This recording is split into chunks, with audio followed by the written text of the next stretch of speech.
Welcome to Shooting the Breeze. My name is Tanya Kappas, and I am a cozy mystery author who is excited to bring you a fun podcast where we answer reader questions and bring you amazing interviews from your favorite cozy mystery authors. Come hang out.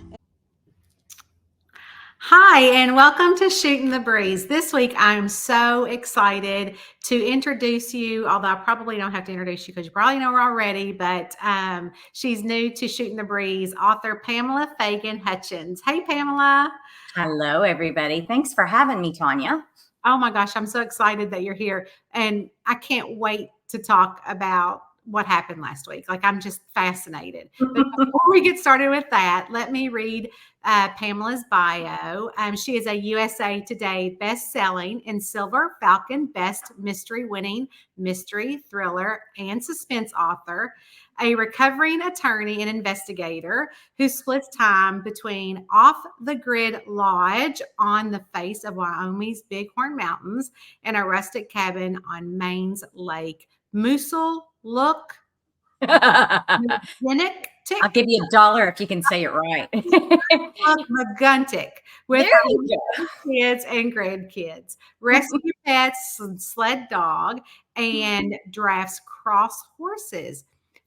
She is the host of the Crime and Wine Novelist Chats podcast that I was actually on. I've been the honor to be on that.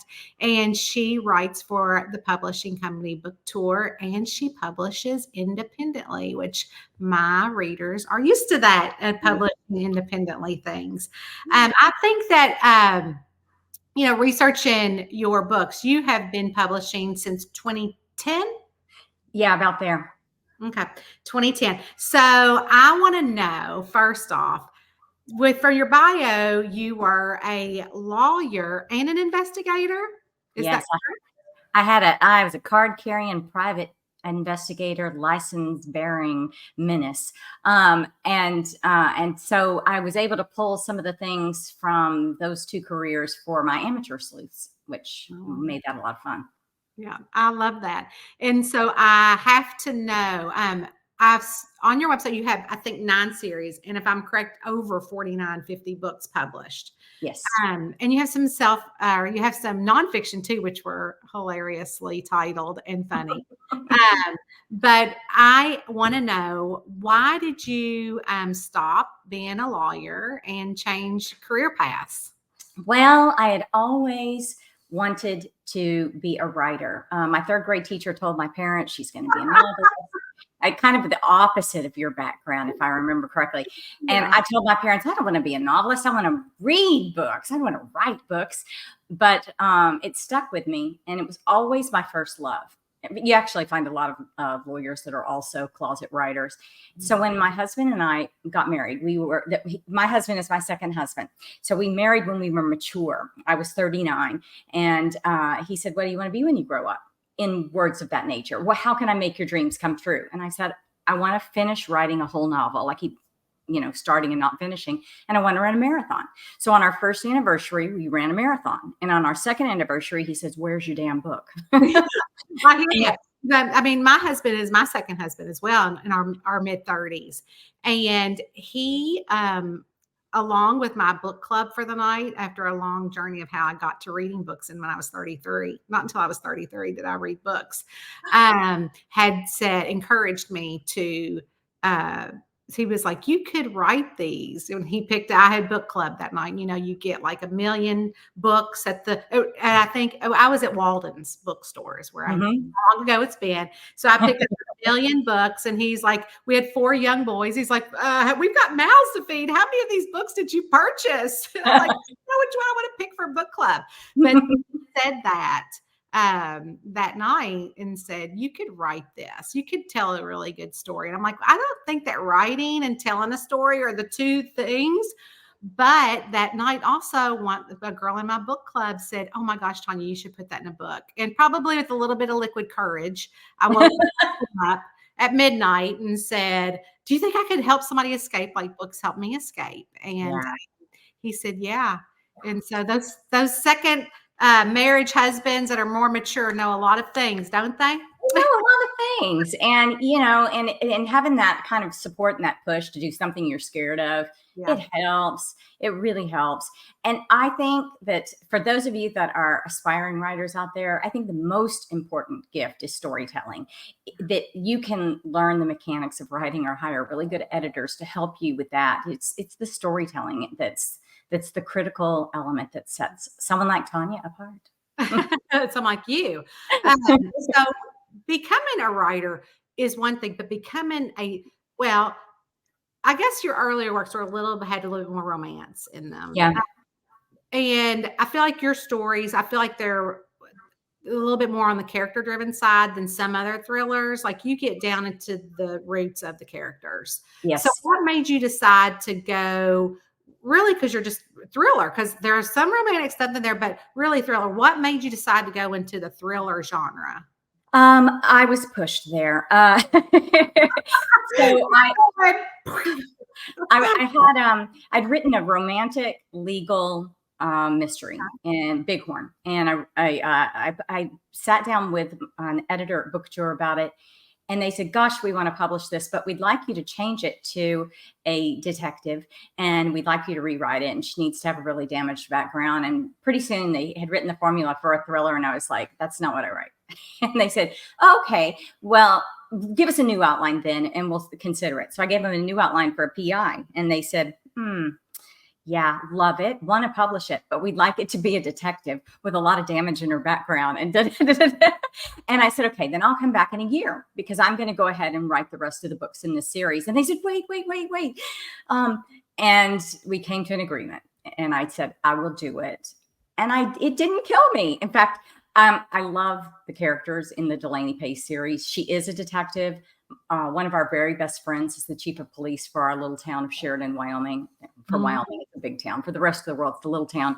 And he's my phone a friend, my emergency dial, my text in the middle of the night. And how do we keep from breaking every law or getting Delaney fired or thrown in jail? And how could I make this happen? He's fantastic. And so I gained a lot of confidence through working with him and realizing that I knew more than I thought I did. And what I didn't know, he would help me on. So I did a crime thriller, and then I did 3. So I'm working on 4 through 6 right now. Well, yeah, let's talk about that. So here is the book cover as I cover our faces. She has them all up on her next to her to all 3. But this is the first book in the series, and it's her Silent Bones, and her name is Delaney Pace, and she's a detective. So let me can I go ahead and read her blurb? Let's read her. So this is 15 years ago, I watched my father's murder. Now, having never truly recovered from losing her father after all these years ago, Detective Delaney Pace is devastated when her brother and sister-in-law are killed in a car crash. Packing up her life, she heads back to the rugged cowboy town of Kearney, Wyoming. Her niece, Katina, is that right? Yes. Okay, is just 11 years old, and Delaney will do anything to keep her safe. Now there's another killer on the loose, and he's already taken his first victim. New to the local police force, when a body is found on a secluded mountain trail, Delaney is called to the scene. Surrounded by imposing pine trees, a young woman lies still in the moonlight, gazing into her dark, unblinking eyes. Delaney's heart pounds wildly in her chest as she recognizes the victim. It is her beloved sister-in-law, Katina's mother, Lila. But she died weeks ago, didn't she? There's nothing in this town, and I'll stop at nothing to hunt down the truth and deliver justice. I mean, just the blurb itself is heart pumping, but when people are writing, wow, what a great book. Everything is every review that I have read is wow, fast, page turning, chilling, couldn't put down, jaw dropping, which, before we'll get into Delaney in a second, but I just have to know, this is the series that you were working with Book Tour, correct? Yes. Okay. And so this has been a 2-year process that you've been working with them? Yeah. I finished it a while ago, but we held it specifically for the best publication time. But it represents 2 years ago of starting to write this character. Yeah. And so last week they put out, because again, it was a big deal probably to go with the publisher after, all the good things of being self-published and independent. All Yes. the hard work that I too published my first book in 2010 after a traditional deal went south. And my husband had a Sony e-reader, and he was like, I can figure out how to format these books, and I'm like, okay. And we just never looked back. I think your husband and my husband are like cut of the same cloth. Mine was like, don't sign with these agents. Yeah. We can figure this out. We can do it together. That's exactly what's happened. And so, but then like you, when a few years passed and HarperCollins came back and said, we would like to buy one of your self-published titles. I said, okay, I'll give you a chance. And so I said they had 7 books. And then after I said, okay, well, I'm not going to do any more, since I still own my characters, I'm going to continue on myself. But I loved it. And, like you, if a good deal came along, I would certainly entertain it. I'm not like that. So, and Book Tour, they really know their thriller. They know their thrillers. They not only know their thrillers, but I'll tell you, I'm very good friends with Lisa Reagan. Do you know Lisa? She writes the Josie Quinn crime thriller series, and she'd been on my show. And she had told me that as ruggedly independent as I considered myself, that I would love working with them, because that they operated more like a super indie or alt traditional, in the sense that as a digital publisher, they are very into their proprietary data. They are very flexible. Like, for instance, I was worried about, I'm not going to get to pick the title. I'm not going to pick the covers, all the things that I'm used to picking. On the other hand, I was thinking, I'd like to see what somebody else would do with it, and if it would work better, right? Am I missing something by hanging on personally to what I like? So anyway, they brought the covers back to me. I had no problem with the titles. They were trying to brand it a very specific way, and it worked for me. I didn't like them. I loved the cover artist. The covers to me didn't reflect what I thought readers were going to get out of the book. I explained it, and they redid all 3 of them. I was shocked, because people had told me they will never do that for you. It wasn't even a question. We had a few back and forths. They said, we see your point. We agree with you. We're going to do it. Then it came to publication strategy. And from the beginning, they said, you're an indie. You've got a backlist. You're not starving. Would you be willing to do what our data tells us is the way things are going, and let us fast release all 3 of these at once into Kindle Unlimited? And, it's not an experiment per se, but it is kind of on the early side of this being a thing. Right. And I said, okay, so that we wrote it with that purpose. Well, every month for the last 6 months, we had a pulse check. Are you still okay with that? Do you want to do a rapid release instead? If we know that's what you would do if you're an indie. If you want to do that, that's okay. We don't want you to regret this. And I said, you know what? If I was doing it myself, I would do them every 2 weeks, or every 28 days is what I would do. I would do them every 28 days since I had them all done. But again, I came back to, this is my grand experiment of letting somebody else with more data than me and more, less personal attachment decide what the data and the readers tell them they want. And so I said yes, and we did it. And it scared me. All 3 came out on the same day, and they're doing great.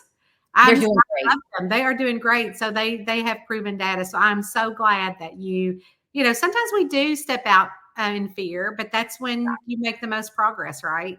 I think so. I mean, in life, I think of it kind of like, when you hit a wall, that's just a sign that's the direction you're needing to head. Or maybe you need to go around it or under it or over it. Sometimes you need to go straight through, but the wall's where your learning and your growth is. And there was a wall here I was really scared of for doing this. And for me being new to the genre, I am much more in the character. That's what I said. That's so different. Yeah. Well, new readers for me. My readers come along, but some of them don't. Some of them are like, I don't want the point of view of the villain and the victim. I want to stay, in the space that felt warmer to me. And I don't want the dark. I don't want the cold. And that's cool. That's fine. We should all read what we want to read. But I'm just being exposed to a ton of new readers. And so it's also a little nerve-wracking to jump genres and to look at new folks putting eyes on your stuff. I've kind of gotten comfortable in my space with my, characters who are all everybody's best friends. So So how did you bring along your other readers to this series? Like how did you do that? I've been talking to them about her for a long time. I've tried to make her very real to them, with giving a lot of information about her backstory as a character, why I like her, and telling them what to expect from the books, that they're still getting me.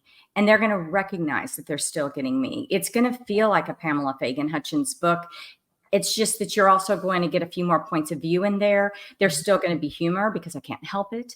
There's still going to be romance between characters. There's a smoking hot coworker. I see danger written all over this, that kind of thing.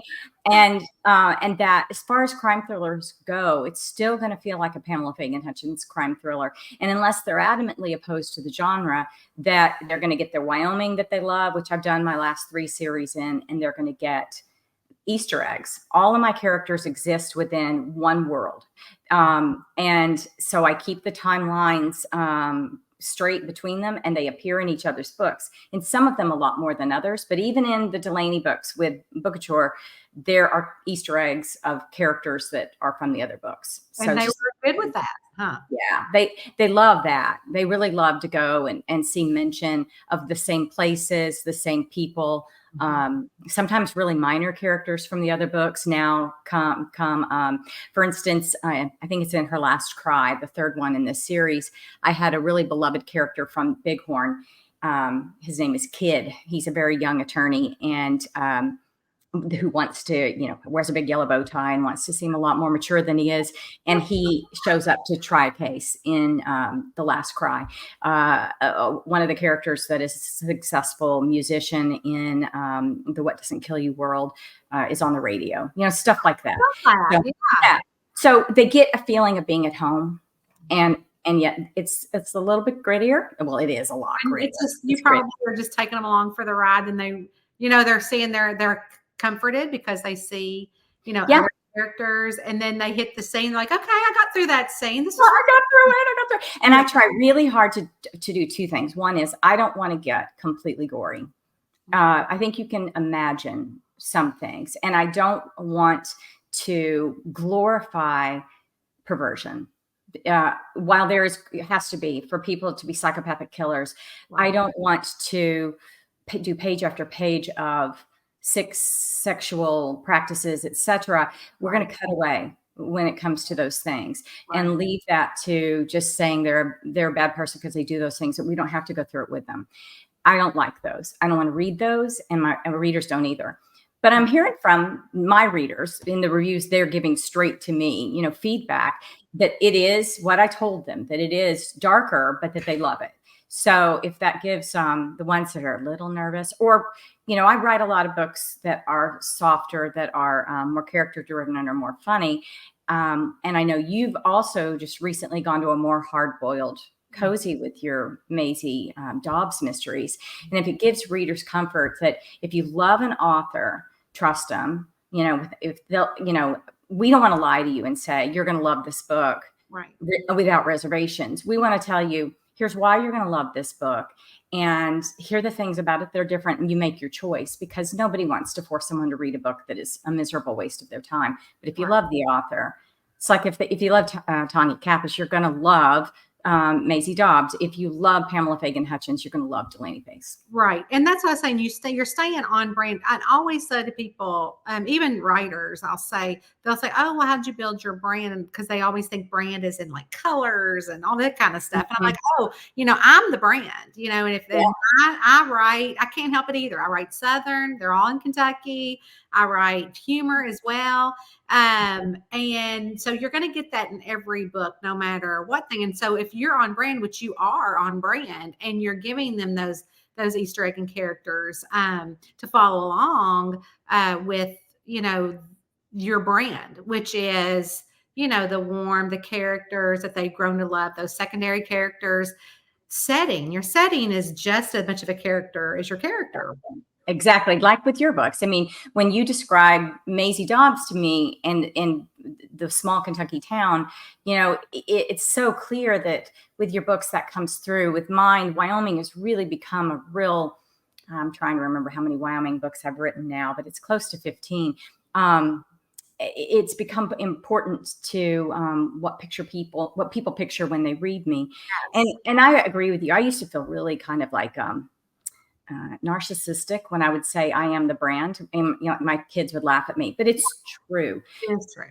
You are the brand. And the only time I went off brand, in the sense that I also believe wholeheartedly in being authentic and writing characters. I'm character driven. And I was very, very true to a character, and it was a little sexier than my readers wanted. And I branded it as R-rated and sexy and everything else. And still I got a few shame on you, Pamela's. And it's like, okay, I get it. Yeah. So speaking of that, characters, have you, I don't know in this series, but in other series, have you brought real life people into your characters, into your series? In a couple of ways. And, I will occasionally mention people in pop culture, to the extent that, they're so much part of the landscape that to not mention them wouldn't be authentic. Yeah. But I've definitely brought real people from my life in, that you can look at a book and say, this character is so-and-so, or this character is so-and-so. Most specifically, I wrote this, still writing a series that's an indie series, the Patrick Flint series, and it's family drama, historical adventure mystery. I know exactly this series. And it's my dad, my mom, my brother, and me from the 1970s in Wyoming. And I wrote it because my dad had received a 3-month to live cancer diagnosis. And I wanted to, it just made me feel like, why hadn't I already written him as the hero of a series? He is a hero, and he's totally series worthy. So I got to work really fast. I had 3 books written in 4 months. And he lived. It's 4 years later, and he's doing great. And I know, it's just like gives me chills every time I say it. And chills, totally. And it turned out to be fun and collaborative with him. I literally sat down and said, "Okay, Dad, I'm writing it into a series, and what kind? Give me the recipe. I don't want to write a type of series that you would hate reading or hate being a part of." And he's like, "Well, needs to be adventurous with a lot of mountains, and it needs to be this and that and the other." And he's a doctor. So my amateur sleuth is a doctor. Love it. But that was the time that I went most directly to family stories and character traits that were family members. You said it was 4 years. Oh, it was 4 years ago. I'm thinking, because I was thinking it was pandemic, and that's like 4 years ago. I'm like, oh my gosh. It feels like it's just been going on forever. But I'm thinking, that was just like 2 years ago, wasn't it? No, we are in 2024. Yeah. Oh my gosh. So, anyways, I love that. I love that story. And I was hoping you were going to tell that, because I've heard the story. I've heard you talk about the story, and I'm a family person. And I just think that is amazing. We did lose my dad this year, or in 2020. And so he was, thank you. And so my readers went through all of it with me. And he was also always on all my Facebook and stuff, and was so proud, and got, he got to see the movie contracts being signed before he passed. And so they won't get to see them being made, but he will. I know that he is very proud, and nobody loves us like our daddy. I'll tell you. No, dads and daughters are special. And to me, that relationship was so important to me, and so special, that my husband and I moved in with my parents. We moved from Wyoming back to Texas, moved in with them. So we got the chance to really work on it together.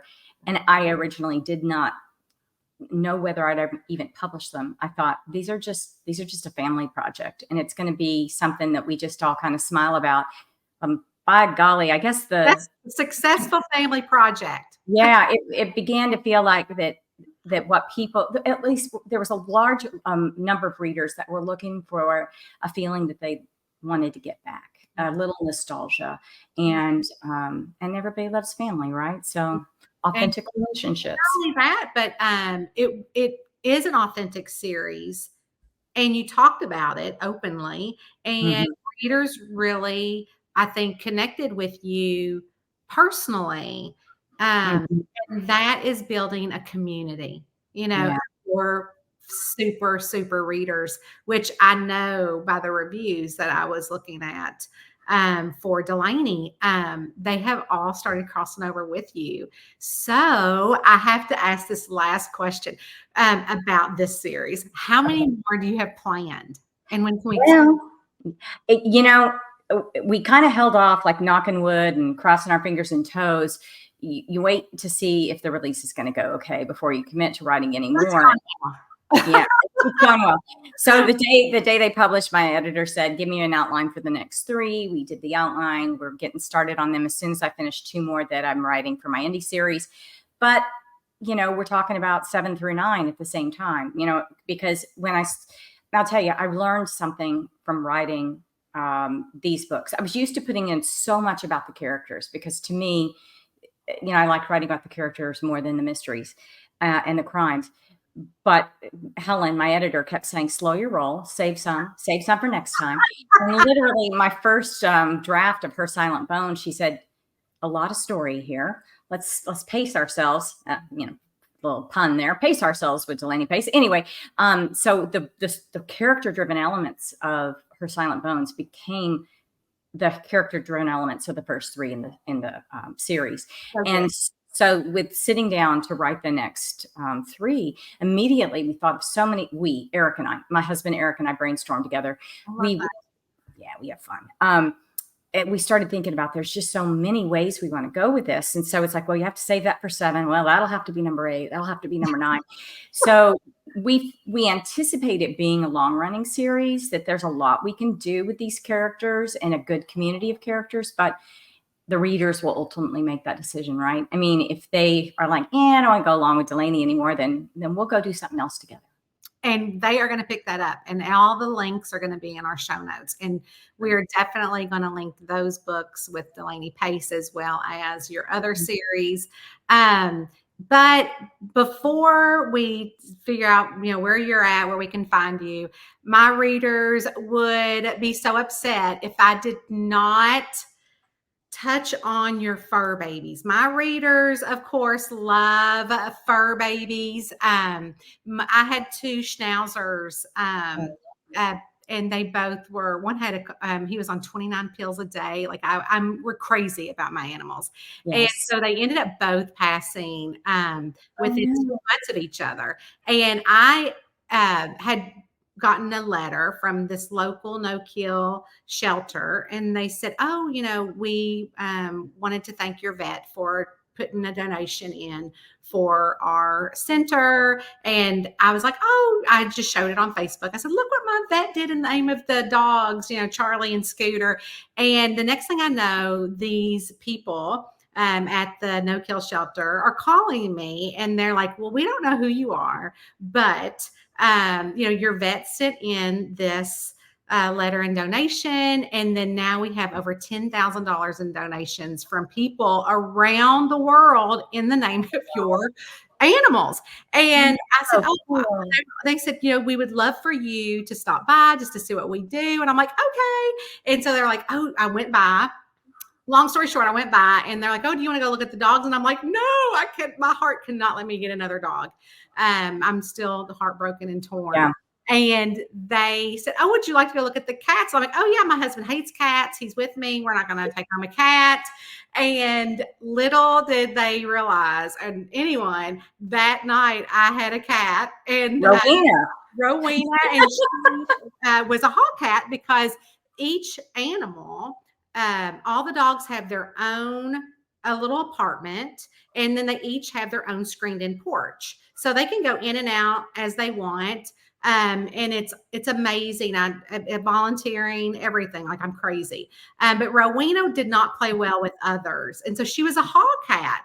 And they were like, "Oh yeah, she's a hawk cat, but she tries to get in there with the dogs." And I'm like, "Oh," and so I'm like, is she up for adoption? But they were like, oh yeah. But then I passed another one named Daniel Boone, and I'm like, I write a series in the Daniel Boone National Forest. It's fate, So I go in and check out Daniel Boone, and he's great. And then I see her out there looking at us, and I'm like, and Eddie's like, I don't even like cats. I'm like, I don't care what you like. We're getting a cat.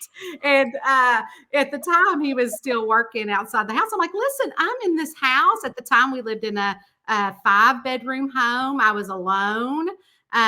we built here. And I said, I'm alone all day long and it's quiet, and I'm going to get a cat. He's like, oh, geez. And just to stab him even worse, it was Father's Day and he had $50 in his wallet. And they're like, it's going to be $50. And I'm like, happy Father's Day. Get out your wallet. You're getting a cat, honey. I need a home. But I know that you have some amazing fur babies. And if you could just touch on them and tell us about them, that would be great. I would love to. So I'll start with the big ones. We have draft cross horses, a Shire, a tricolor paint Shire, and a black Percheron cross mare. My mare actually is like a eventing horse, like she does jumping. This is a very big, stocky girl. She gets a lot of laughs. But we mostly use them for trail riding in the mountains and stuff. And then we have the current dogs. We have 2 sled dogs. They're Alaskan Malamutes. We have a beautiful wooden sled, and they are Sibley and Willett. And I just got, as a present, a congratulations present for the book launch, or the triple book launch. Yeah. I've had my eye on this dry mushing dog cart. It's a really low slung 4-wheel, so you don't roll, when you're working your dogs out on dry land. Snow is a lot more forgiving than, say, concrete, and it was way too expensive. And my husband got it for me anyway. And it's in shipment. I'm very excited. So we have the 2 sled dogs. And then we have Petey. Petey is our rock star. Petey's gone on book tour with me to 40 states. Petey is 14 years old. He's a Boston Terrier. He's had multiple surgeries, back surgery, cancer surgery. You name, his eye came out. He's basically can see out of one eye and looks like a zombie. And he's snoring very loudly in the other room. And every day, my husband and I, Tanya and I were talking about this offline earlier. We both do gratefuls every day. And my husband and I do a grateful journal every night. And in the last year, as he's starting to wind down, every day I write, I'm thankful for one more day with Petey. Yeah. And I have to tell you, one of my schnauzers that also had passed had an inoculation. So he had both eyes removed. Oh, goodness. But then I will tell you on a good note that in my holiday Cozy Mystery series, our town mare, Paisley, is a Boston Terrier dog. Well, that's they are bossy. They would want to be in charge. Yeah. So here locally, we have like little villages, and we're really run sometimes just by the village council. And one of our little cute hometowns has a dog mare in Rabbit Hash, Kentucky. So I took that, and readers love it. So I feel like there is no such thing as a series that can't be made better with animal characters. That's right. Period.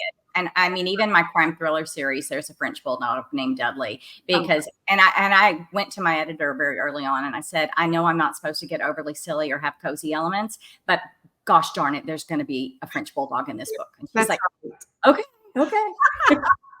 Well, I wish you so much luck with the Delaney series. It is beautiful. The reviews are great. I am proud to say that I am the owner of the first 3 and going to be digging into those.